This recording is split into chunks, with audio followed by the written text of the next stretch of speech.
Good morning, everyone. Welcome back to my channel. Thank you so much for stopping by and for subscribing to my channel. I have a quick little tutorial this morning. I wanted to show you what I've done with my tea bags. My tea bags come like this. They're folded down with a staple and they have a string on them.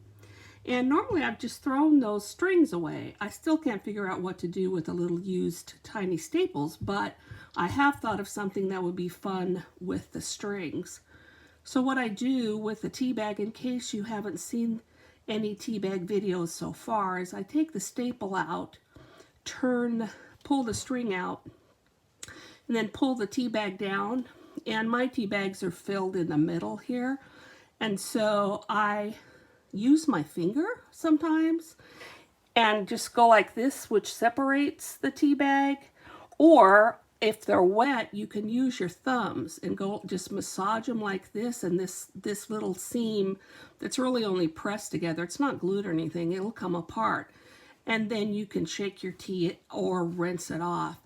I just have learned that I like to set my tea bags aside, let them sit, and when they've dried, then I do this takeaway process. What I figured out for the strings today is that I usually use 4 tea bags for my gallon of tea, but I figured what I could do with the strings today. I'm going to tie them together in a little knot, and my big finger's kind of hard to do a little knot, but we're going to do it till we succeed here. And I'm just going to slide the knot up as far as I can on the strings. And most of you know how to just do simple braiding. So what I'm going to do is I have a piece of washi tape here. I'm going to braid my strings real quick. And they're going to be a cute, fun way to top off in my horse journal one of my cards.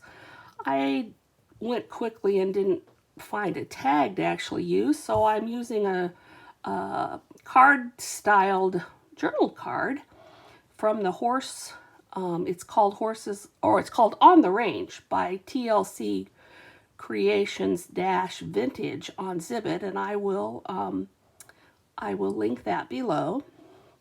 And so while I quickly braid this, I'll tell you a little trick I found early on. Some of the videos on YouTube are extremely long, and people talk pretty slow.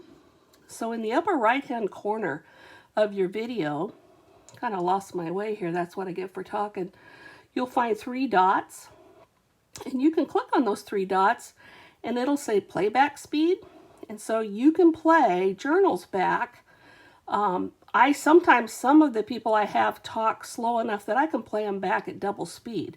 That makes an hour video only at half an hour, and that really helps. I used to talk really fast, but I moved to the South 6 years ago.